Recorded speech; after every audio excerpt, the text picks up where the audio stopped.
சந்தோஷமாய் மாறும்.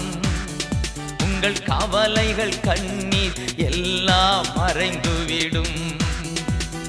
உங்கள் துக்கம் சந்தோஷமாய் மாறும். உங்கள் கவலைகள் கண்ணீர் எல்லாம் மறைந்துவிடும்.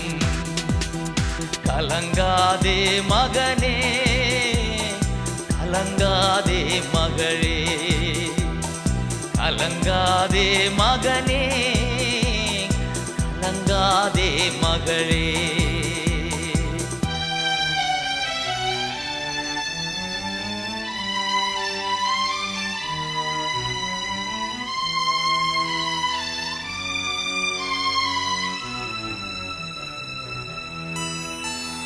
கடந்ததை நினைத்து கலங்காதே, நடந்ததை மறந்துவிடு.